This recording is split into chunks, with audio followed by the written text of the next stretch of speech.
سبحان اللہ وبحمدہ سبحان اللہ العظیم سبحان اللہ وبحمدہ سبحان اللہ العظیم۔ ان الحمد للہ والصلاة والسلام علی رسول اللہ۔ ناظرین کرام، گزشتہ چند نشستوں سے ہم تزکیہ نفس کے حوالے سے بات کر رہے ہیں۔ بنیادی فکر یہ ہے کہ ہم اپنی ذات کی اصلاح کیسے کر پائیں، ہم اپنے آپ کو ویسا کیسے بنائیں جیسا ہمارا رب ہمیں دیکھنا چاہتا ہے، ہماری عادات، ہمارے اطوار، ہمارے خصائل کیسے ہو جائیں کہ ہم حقیقتاً رسول اللہ صلی اللہ علیہ وسلم کے امتی نظر آئیں۔ آج کی نشست پر ہم نفوس انسانی پر بات کریں گے۔ قرآن میں 3 نفوس انسانی کا ذکر کیا گیا۔ نفس امارہ جو انسان کو برائی پر اکساتا ہے، وما ابرئ نفسی ان النفس لامارۃ بالسوء الا ما رحم ربی ان ربی غفور الرحیم، کہ میں اپنے نفس کو بری نہیں کر رہا، نفس تو بدی پر اکساتا ہی ہے الا یہ کہ کسی پر میرے رب کی طرف سے رحمت ہو جائے، بے شک میرا رب بڑا غفور الرحیم ہے۔ امارہ کے معنی ہے حکم دینا، حکم دینے والا، تو نفس امارہ کے معنی ہوں گے حکم دینے والا نفس۔ ان النفس لامارۃ بالسوء، اس کے معنی ہو جائیں گے کہ برائی کی طرف اکسانے والا نفس۔ تو جو شخص احکام الہی سے منہ موڑ کر زندگی بسر کرے گا وہ در حقیقت ایک حیوانی زندگی بسر کرے گا، اس سے اچھے برے کی، حرام حلال کی، جائز ناجائز کی تمیز نہیں ہوگی۔ لیکن اگر انسان احکام الہی کی روشنی میں زندگی بسر کرے تو یہ نفس امارہ بالسوء یہ اس میں رہے گا تو ضرور، لیکن مغلوب حالت میں رہے گا، دبا ہوا رہے گا۔ یہی نفس امارہ بالسوء جب کبھی سر اٹھاتا ہے تو انسان غلطی کا مرتکب ہو جاتا ہے، اس سے گناہ سرزد ہو جاتا ہے۔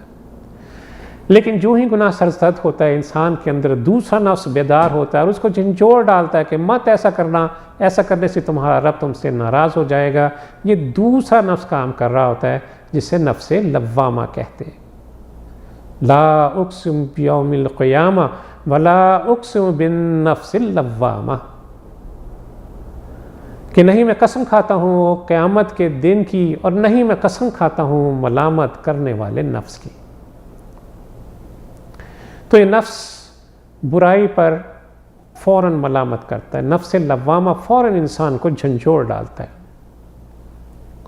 اور وہ شخص جو اللہ کے احکامات کے مطابق زندگی کو بسر کر رہا ہو وہ فوراً پشیمان ہو کر چونک پڑتا ہے، اس کو اپنا گناہ صاف نظر آنے لگ جاتا ہے، فوراً رب کی طرف رجوع کرتا ہے اور نفس لوامہ کی بیداری کے ساتھ پشیمان ہو کر وہ اللہ سے معافی کا طلبگار بن جاتا ہے۔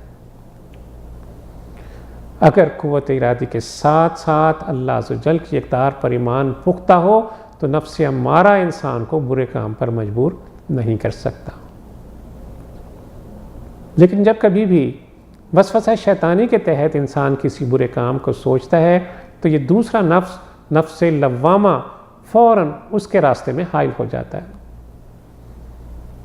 اور جب وہ شخص برائی سے رک جاتا ہے تو اس پر سرشاری کی اور اطمینان کی کیفیت چھا جاتی ہے، اور یہ تیسرا نفس کام کر رہا ہوتا ہے جس سے نفس مطمئنہ کہتے ہیں۔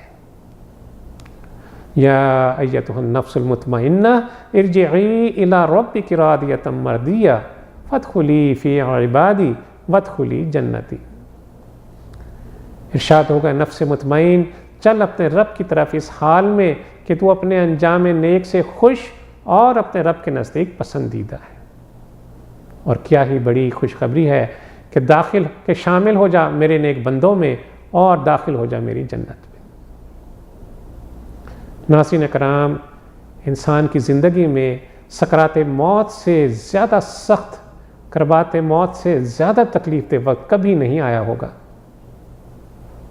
لیکن ان مشکل ترین لمحات میں جس شخص نے اپنی زندگی میں نفس امارہ کو دبایا ہوگا، نفس لوامہ کو ابھارا ہوگا اور اس کو اللہ نے نفس مطمئنہ عطا کیا ہوگا، تو اس کے بارے میں یہ فرمایا گیا ہے کہ اس شخص کو جب فرشتے اس کی روح قبض کریں گے تو اس کو اللہ کی یہی خوشخبری سنائیں گے کہ یا ایتھا النفس المطمئنہ ارجعی الی ربک راضیۃ مرضیہ فادخلی فی عبادی وادخلی جنتی۔ جب وہ نیک میت جس کی روح اس کے جسم سے کھینچ کر نکالی جا رہی ہوگی، اللہ کا یہ فرمان سنے گا تو اس کی ساری تکلیفیں جاتی رہیں گی۔ اور نبی صلی اللہ علیہ وسلم فرمایا کہ اس کی روح اس طرح جسم سے نکل جائے گی جیسے مشک سے پانی کا قطرہ ڈھلک جاتا ہے، وہ سکرات موت کی ساری تکالیف بھول جائے گا۔ اللہ عز و جل سے دعا ہے کہ وہ ہمیں نفس امارہ کی اکساہٹ سے محفوظ فرمائے، نفس لوامہ کو مضبوط بنائے اور ہمیں نفس مطمئنہ عطا فرمائے۔ اور اے کاش کہ جب ہم پر وقت مرگ آئے، فرشتے ہماری روح کو ہمارے جسم سے نکالنے لگے تو ہمیں اللہ کا یہ پیغام سنائیں وہ فرشتے کہ یا ایتھا النفس المطمئنہ ارجعی الی ربک راضیۃ مرضیہ فادخلی فی عبادی وادخلی جنتی۔ وصلی اللہ تعالی علی خیر خلقہ محمد وعلی آلہ وصحبہ وسلم۔ اللہم صلی علی سیدنا محمد وعلی آلہ وصحبہ وسلم۔ اللہم صلی علی سیدنا محمد وعلی آلہ وصحبہ وسلم۔